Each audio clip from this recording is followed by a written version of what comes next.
Hey, it's Dave Chapin. Welcome to the Wolf Sports YouTube channel. We're set to see a ton of trades during the 2026 NFL offseason. These are 5 high-profile moves I'd like to see for certain teams. One of the goals is to keep this sort of realistic despite the big names involved. Maybe I'll be proven way wrong, but for an example of an unrealistic trade, I don't see the Eagles trading A.J. Brown to the Patriots, as has seemingly been baselessly speculated for the past couple of years. That said, we'll get the most fanciful of the 5 out of the way first. But approaching it from the Packers side, I believe they should consider sticking with Malik Willis as the starting quarterback and trading Jordan Love for a bunch of premium assets. As I'll explain, Love going to the Jets shouldn't be totally out of the question, so I'll say the Jets acquire Jordan Love and the Packers acquire their 2026 first-round pick, which is the number 2 overall selection, the Cowboys' 2027 first-round pick, and the Jets' third-round pick in 2027. With how Malik Willis played not only last season but in 2024 for Green Bay, I'd strongly consider moving Love if this type of offer were to come in. And the Jets are the organization that would do something like this in their search for a franchise quarterback. New York has 5 first-round picks over the next 2 drafts, owning their own and the Colts over the next 2,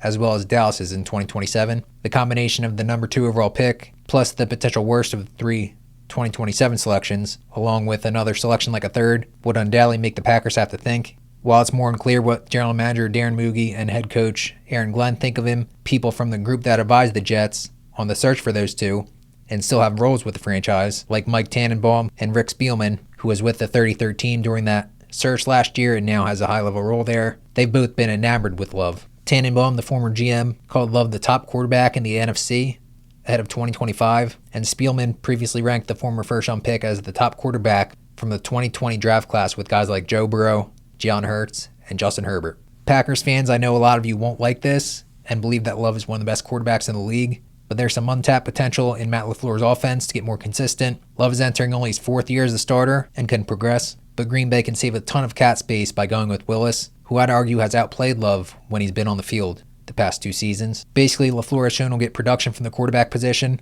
I think he'd get high-level play out of Willis as the full-time starter at potentially around half the salary of the current starter. If the Jets are willing to offer a boatload of premium draft capital, and I think they would given what's been outlined, the Packers should consider it. Plus, why not make it 3 for 3 with Love joining Brett Favre and Aaron Rodgers and going from Green Bay to New York? That'd be fun. Next, this is my favorite of the 5, and certainly realistic for both sides. Raiders acquire quarterback Jalen Milroe, and the Seahawks get a conditional day 2 pick, maybe a 2027 third rounder that could be a second, assuming Milroe is a starter this season. Everyone is already locking Indiana quarterback Fernando Mendoza to the Raiders with a number 1 pick in the 2026 NFL Draft. But I'd be shocked if new head coach Clint Kubiak hasn't at least thought about the possibility of bringing Jalen Milroe over with him from Seattle. Milroe surprisingly didn't go until the 3rd round of the draft last spring. With Sam Darnold now a Super Bowl winning quarterback at 28 years old, it's certainly more unlikely that the Seahawks go with Milroe soon, no matter how much they might like him. And Seattle does like the former Alabama product. He's a high-character player with plenty of natural ability. Take what Kubiak said about Milroe last summer during offseason training. He said the number 1 thing that stands out, the guy's a worker. You see him in there at 4:30 in the morning on the field, going through his plays. Nobody's asking him to do that, but he's out there putting in extra time, and that he's seen him grow a lot from rookie minicamp, so been really impressed with him.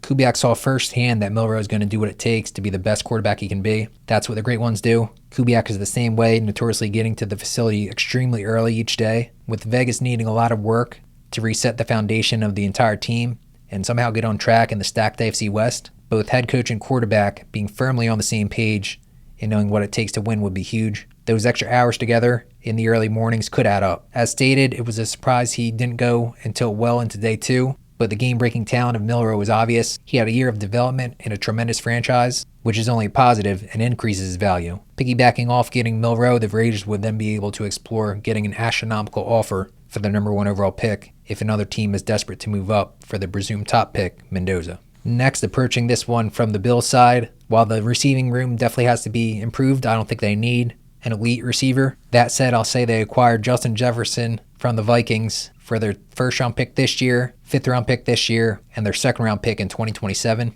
This might lean toward the unrealistic side, but I wouldn't be so sure. Justin Jefferson was clearly not thrilled with Minnesota's quarterback play last season. The Vikings need a plan that works at the game's most important position in 2026 and beyond for him to be content. For a player of his caliber barely hitting the 1,000-yard receiving mark, last season, he might have already had enough. The former LSU star loves new Bills head coach Joe Brady and gives a lot of credit to Brady for making him a first-round pick while he was the offensive coordinator for the Tigers. Not to read too much into a spur-of-the-moment game during a Super Bowl media appearance, Jefferson picked Brady as the head coach for a team to go 17-0. After getting the Bills, he could have chose anyone from that team as his first choice in a minigame. He could have taken Josh Allen at quarterback, which he certainly would be overjoyed with in real life to have him throwing in the ball, or James Cook at running back. So it displayed the respect he has for Brady to have faith in him as a first-year head coach. Basically, this is another situation where it'd be surprising if Brady and Buffalo haven't at least kicked around the idea of acquiring the all-world talent. From there, they can call the Vikings, and who knows what happens. On the Vikings side, the relationship between Kevin O'Connell and Jefferson is rare.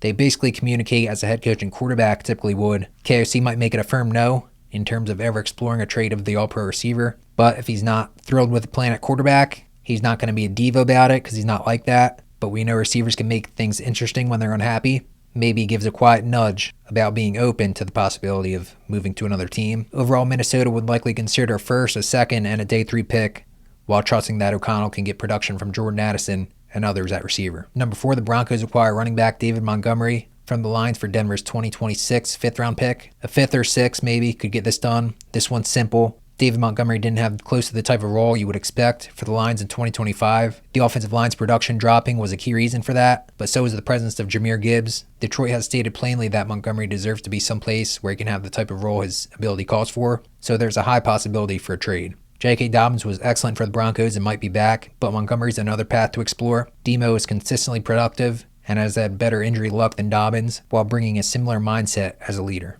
He'd fit right in with the type of players and attitude the Broncos bought in last offseason. Should be noted that the 2026 running back options in free agency are very good, including Super Bowl MVP Kenneth Walker. Travis Etienne is someone I think would be a tremendous fit for not only the Broncos but a lot of teams. But Montgomery turns forward for positive yardage as well as anyone, so he'd help put Denver ahead of the sticks and in favorable third down situations where Bo Nix is becoming one of the NFL's best at keeping drives moving. It'd cost a day 3 pick, but Montgomery would be of value salary-wise at around a $10 million cap hit over the next 2 seasons if the prices for the free agent running backs get too high for the Broncos' liking. Clearly still a lot to be decided for Maxx Crosby and where the direction of his offseason goes. Over half the league interested in trading for him if he is indeed available. Taking this from the Bears side makes sense for them to go after him, and they can make an offer that would probably entice Vegas, let's say their first-round pick this year, their third-round pick this year, and wide receiver DJ Moore. Crosby was clearly not happy with the Raiders after they shut him down to end 2025. He was back at the facility already this offseason, and perhaps the relationship can be fully repaired for a guy who's previously always made clear that he's a Raider. So again, more from the Chicago side, but for how the Raiders might see it. While Clint Kubiak saw firsthand that defense wins championships with the Seahawks, he's an offensive coach, and his success as a head coach will probably come down to how he gets that side of the ball to perform. There are pieces like Brock Bowers and Ashton Genty, but there's work to be done, particularly on the offensive line. Trading Crosby is the type of move that can help rebuild that side of the ball, and eventually you'll have to hit on more draft picks to boost the defense regardless. Moore is a versatile piece Kubiak would be able to utilize while boosting a weak position on the roster, and Raiders co-owner Tom Brady saw Moore making big plays firsthand while calling games for Fox.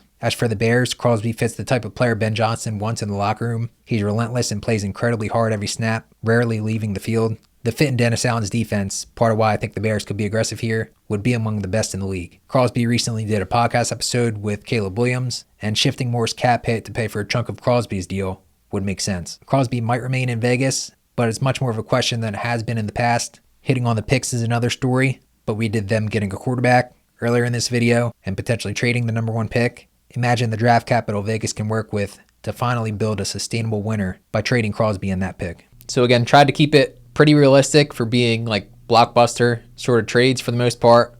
The Packers won, probably most unlikely, but you never know. So what do you guys think? Do you see any trades like this happening this offseason? If so, what are they? Feel free to let us know in the comments. Thank you for watching.